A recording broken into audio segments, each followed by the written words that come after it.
আসসালামু আলাইকুম। অবিরাম বাংলা সংবাদে সবাইকে স্বাগত জানাচ্ছি আমি চিন্তিয়া হক। শুরুতেই বিআরবি কেবল সংবাদ শিরোনাম।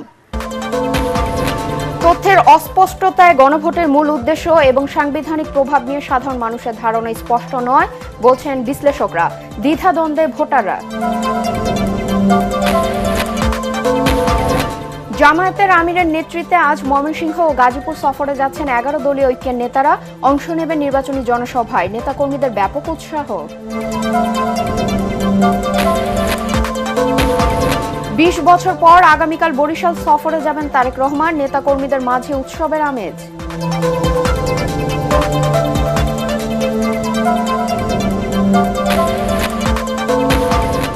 এবং আজ পবিত্র শবে বরাত। সারা দেশে যথাযোগ্য ধর্মীয় মর্যাদায় পালিত হবে দিনটি।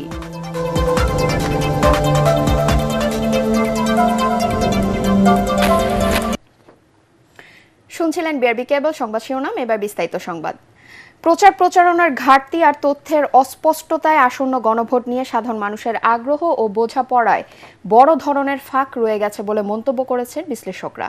তাদের মতে এখনো মানুষের মাঝে গণভোটের মূল উদ্দেশ্য ও এর সাংবিধানিক প্রভাব সম্পর্কে পরিষ্কার ধারণা নেই। ফলে গণভোট নিয়ে দ্বিধাদ্বন্দ্বে ভোটাররা। বিস্তারিত ইমদাদুল্লাহ বাবুর রিপোর্টে। 12 ফেব্রুয়ারি জাতীয় নির্বাচনের সঙ্গে অনুষ্ঠিত হতে যাচ্ছে গণভোট।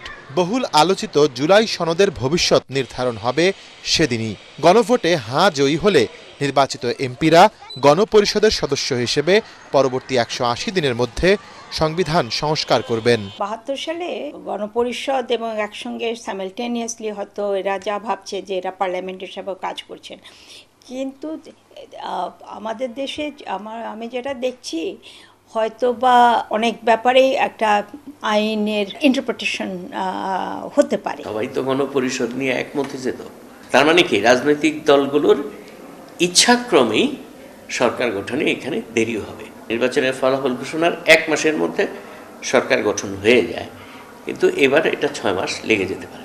নির্বাচন হইলেও ইউনূস সরকার ইচ্ছা করলে কন্টিনিউ করতে পারে এই মেকানিজমে আর কি। সে যদি মনে করে যে আমি যে সংস্কারের